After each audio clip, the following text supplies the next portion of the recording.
nightmares in my head, I fear that the thoughts build up until I can't hear, that my mind fills up into a creature, and it haunts me somewhere much deeper. Anxiety, filling up every space, no privacy, and silently, it could build and build until you. Salam sejahtera Malaysia, Denyut Nadi, suara rakyat bergema di channel ini. Berita terkini, perkembangan PRK Kemaman daripada astroawani.com. 2 Disember 2023, flash mob bertukar kecoh, penyokong PAS dan BN bertengkar. Keadaan kecoh di persimpangan lampu isyarat Jalan Sulaimani menghala ke Kuantan di Kemaman pada petang Jumaat. Berita penuh Kemaman. Flash mob yang diadakan di persimpangan lampu isyarat Jalan Sulaimani menghala ke Kuantan di sini pada petang Jumaat telah bertukar kecoh apabila berlaku pergaduhan di antara penyokong PAS dan penyokong daripada Barisan Nasional. Kekecohan itu berlaku kira-kira pada jam 6 petang itu telah menyebabkan sekumpulan anggota polis yang memantau keadaan di kawasan itu terpaksa meleraikan perbalahan yang berlaku di antara penyokong kedua belah parti tersebut. Menurut Ketua Pemuda PAS Terengganu, Muhammad Harun Esa, keadaan yang pada mulanya tenang menjadi huru-hara apabila kenderaan yang dinaiki oleh Ketua Pemuda UMNO iaitu Dr. Muhammad Akmal Saleh berhenti secara tiba-tiba di tengah jalan ketika lampu isyarat di persimpangan itu berwarna hijau. Katanya sejurus selepas itu beliau dan pemandunya keluar dari kereta. Situasi ketika itu masih lagi terkawal. Namun keadaan jadi tegang apabila beliau kelihatan tidak berpuas hati setelah beberapa individu memintanya mengalihkan kenderaan menyebabkan berlaku pertengkaran mulut dan kekecohan antara penyokong. Tambahnya lagi, kita telah membuat laporan polis berhubung insiden dan provokasi yang dicetuskan itu di Ibu Pejabat Polis Daerah IPD Kemaman malam tadi, dakwanya ketika dihubunginya di sini pada Sabtu. Sementara itu, Muhammad Akmal menerusi hantaran video di media sosial mendakwa situasi itu berlaku sebenarnya apabila pintu kereta yang dinaikinya ditendang oleh penyokong PAS. Katanya, apabila kiri dan kanan ramai orang buat flash mob, jadi kereta terpaksa bergerak perlahan. Bila kereta bergerak perlahan dan saya turun, bila saya turun tu memang kita nampak. Saya turun tu kita tenang-tenang, ada video saya turun tu. Kita turun tak ada buat apa-apa provokasi pun, tetapi apabila saya lihat kawan saya yang drive pandu kereta itu nak masuk semula dan pastikan jalannya okey, nak masuk kereta pintu ditendang dan terkena pada beliau. Dalam video yang disebarkan itu, kita boleh nampak polis yang datang menenangkan penyokong PAS. Ini yang mana mereka yang mula-mula buat provokasi, katanya. Daripada Sinar Harian, diterbitkan di astroawani.com. Denyut Nadi, suara rakyat bergema di channel ini. Jangan lupa tekan butang subscribe, like dan share. Malaysia kita punya, cinta Malaysia aku, kita jaga kita. Bye-bye.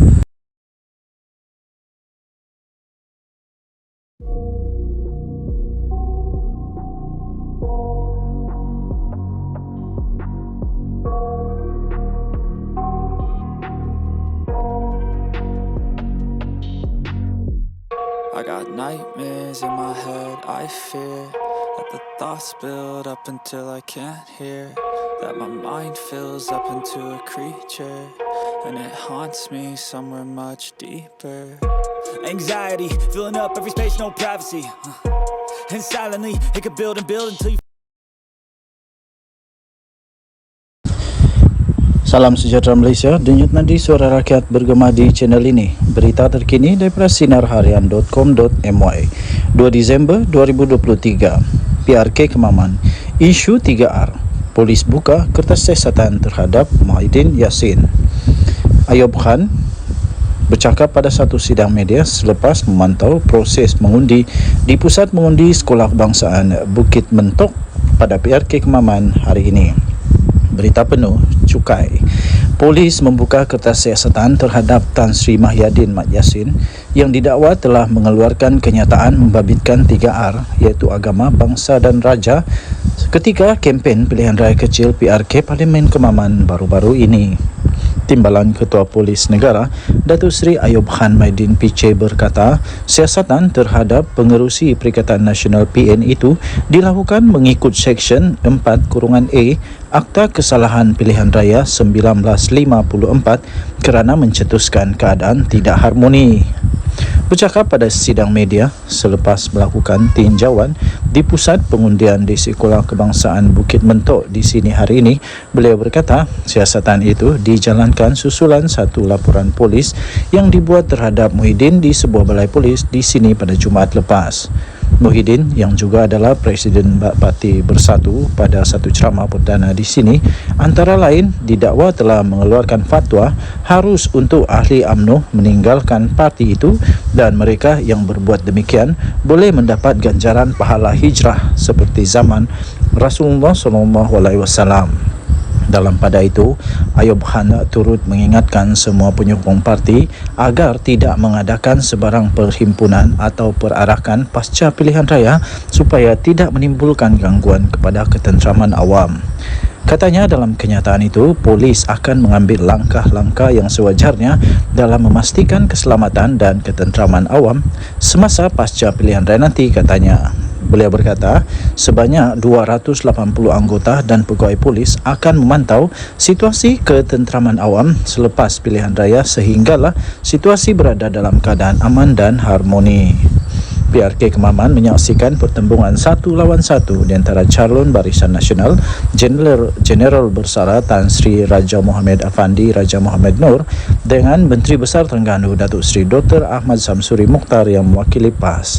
Ia diadakan susulan keputusan Mahkamah Pilihan Raya Terengganu pada 26 September lepas yang membatalkan kemenangan calon PAS Cik Alias Hamid pada pilihan raya umum ke-15 PR15.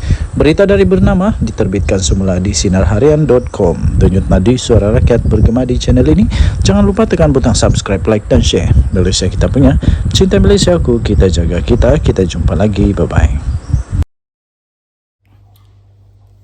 Salam sejahtera Malaysia, denyut nadi suara rakyat bergema di channel ini. Hari ini penentuan untuk PRK Kemaman dan akhirnya SPRM mengumumkan perkara yang dinanti-nantikan oleh seluruh rakyat Malaysia. Pada PRK Kemaman hari ini akan menentukan sama ada PAS atau daripada Barisan Nasional yang akan menjadi MP di sana.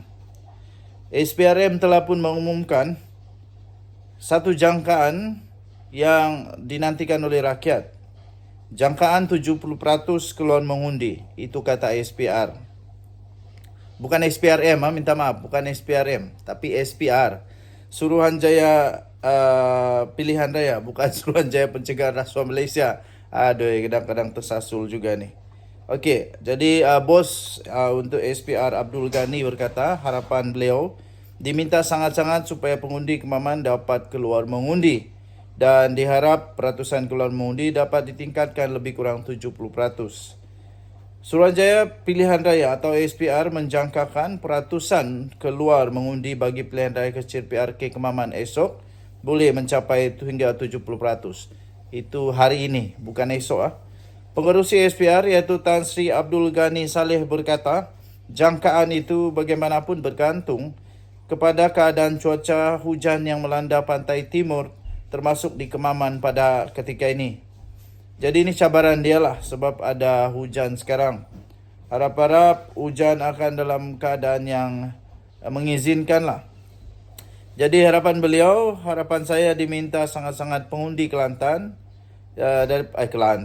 Kemaman dapat keluar mengundi dan diharap peratusan keluar mengundi dapat ditingkatkan lebih kurang 70%, katanya kepada media selepas meninjau persiapan akhir pengundian PRK Kemaman di Majlis Perbandaran Kemaman pada hari ini.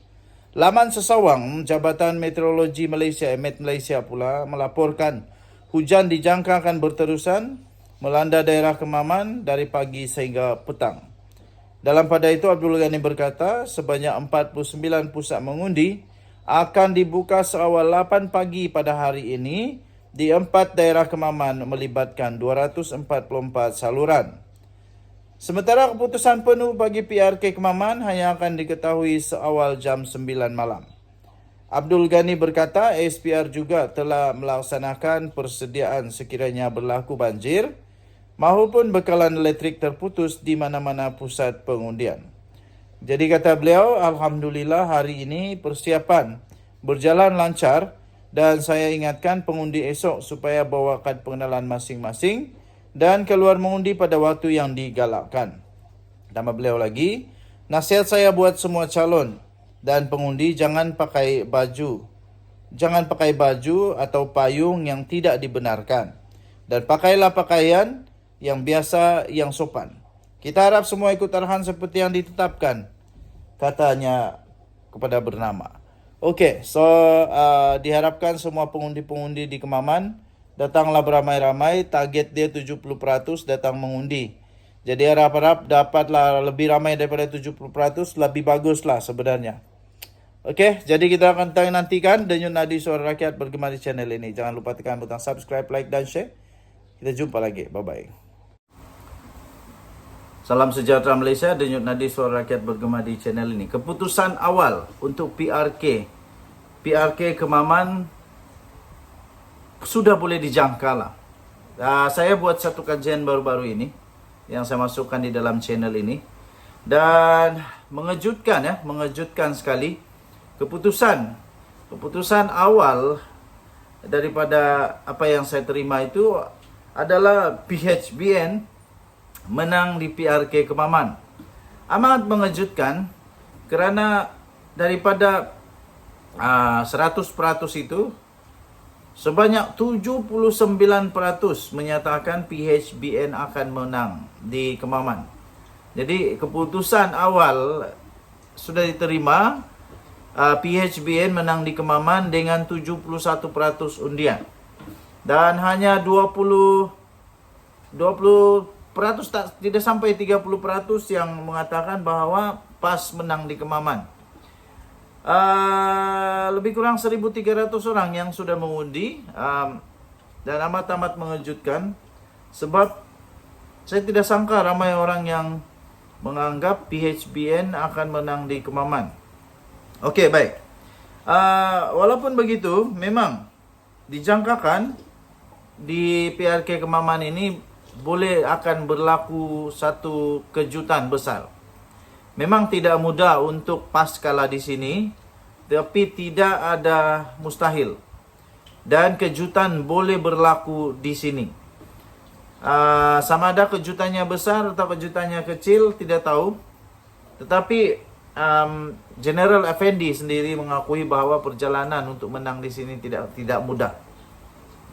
Banyak juga komen lah yang diterima, untuk keputusan awal ini. Keputusan awal yang menyatakan bahawa PHBN menang di Kemaman. Banyaklah komen kata berakhirlah sudah penguasaan PAS di Kemaman. Ada juga yang cakap PHBN hanya bermimpi tak sedar diri. Macam-macam lagi lah. Tapi ini penentuan juga untuk nasib Samsuri. Samsuri yang dikatakan bakal menjadi